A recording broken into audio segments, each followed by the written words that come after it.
트럼프노믹스 2.0 일본의 마지막 친구 전략과 한국 경제의 미래. 안녕하십니까 시청자 여러분. 오늘 우리는 전 세계 경제의 운명을 좌우할 중요한 주제에 대해 이야기하려 합니다.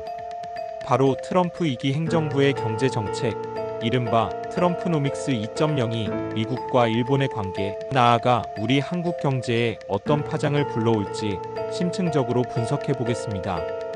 특히 일본이 선택한 마지막 친구 전략이 왜 나왔는지, 그리고 이 전략이 과연 성공할 수 있을지에 대해 집중적으로 다뤄보겠습니다. 일부 트럼프의 새로운 칼날 보호무역과 관세의 부활. 도널드 트럼프 전 대통령은 무역 적자를 줄이는 것을 핵심 공약으로 삼았습니다. 그의 정책은 크게 두 가지 축으로 요약할 수 있습니다. 첫째, 보편적 관세 정책입니다.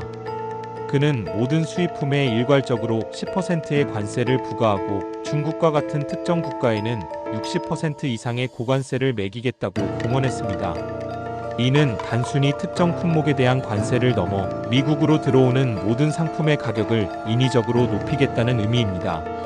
이러한 정책은 단기적으로 미국 내 제조업을 보호할 수 있지만 물가 상승과 소비 위축이라는 부메랑이 될 수 있습니다. 둘째, 환율 전쟁입니다. 트럼프는 달러의 가치를 떨어뜨려 미국산 수출품의 가격 경쟁력을 높이고 수입품 가격을 올려 무역 수지를 개선하려는 전략입니다. 관세 정책은 즉각적인 효과를 내지만 시장에 충격을 주고 인플레이션을 유발할 수 있습니다.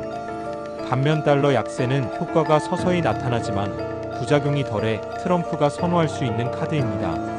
2부 플라자 합의의 트라우마와 엔화의 딜레마.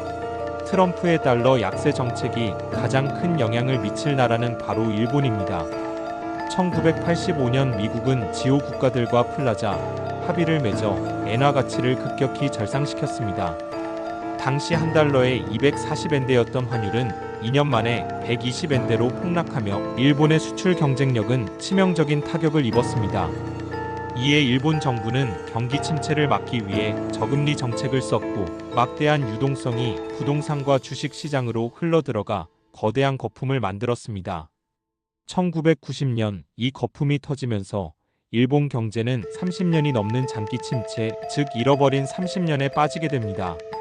이러한 쓰라린 경험 때문에 일본은 트럼프의 달러 약세 요구에 쉽게 응하기 어렵습니다. 일본이 엔고를 받아들인다면 과거와 같은 경제적 재앙이 재현될 수 있다는 공포가 있기 때문입니다. 3부 왜 일본은 미국 국채를 팔 수 없는가?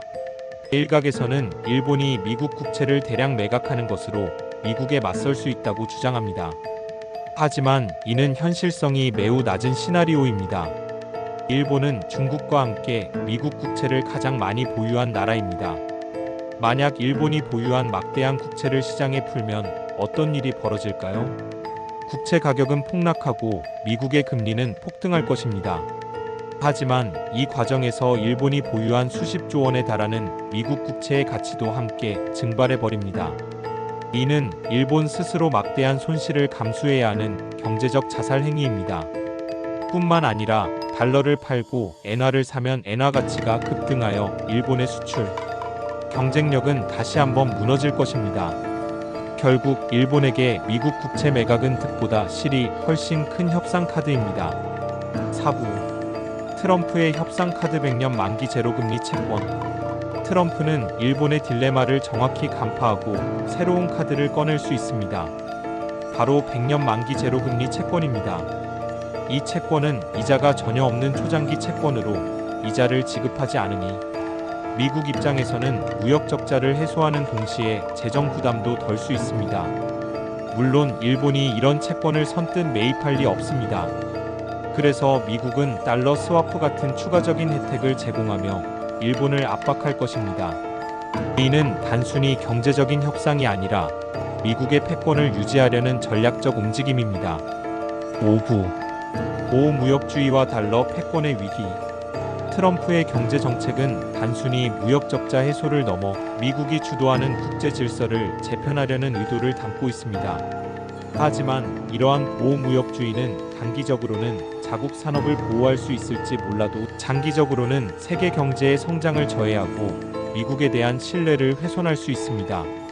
역사적으로 볼 때 1930년대 대공황 시기에 미국이 스무트-온리 관세법을 제정하며 보호무역주의를 강화하자 전 세계 교역량이 급감하며 경제 위기는 더욱 심화되었습니다.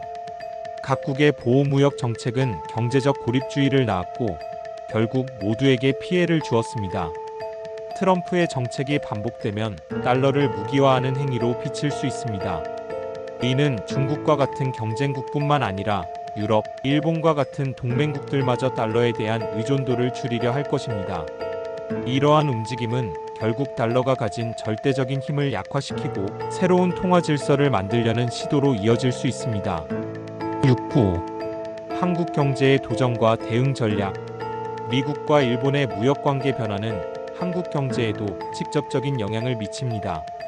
한미일 삼국 동맹 관계 속에서 한국은 경제와 안보 사이의 미묘한 균형을 유지해야 합니다. 트럼프의 보호무역주의가 심화되면 한국의 수출 경제는 큰 타격을 입을 수 있습니다. 우리는 이러한 불확실성에 대비해야 합니다. 첫째, 수출 시장을 다변화하고 미국 시장 의존도를 줄여야 합니다. 둘째, 기술력을 강화하고 특히 인공지능과 같은 첨단 기술 분야에 투자하여 독보적인 경쟁력을 확보해야 합니다. 마지막으로 외교적 노력을 통해 미국과의 협상 채널을 강화하고 급변하는 국제 정세에 능동적으로 대응해야 합니다. 결론, 예측 불가능한 미래에 대한 현명한 준비. 트럼프의 경제 정책은 과거와는 다른 새로운 양상으로 전개될 것입니다. 이는 단순히 환율이나 관세의 문제가 아니라 세계 경제의 패권이 재편되는 거대한 흐름의 일부입니다. 우리는 이 거대한 흐름을 정확히 이해하고 단순히 외부 변화에 수동적으로 반응하는 것이 아니라 능동적이고 현명하게 미래를 준비해야 할 것입니다.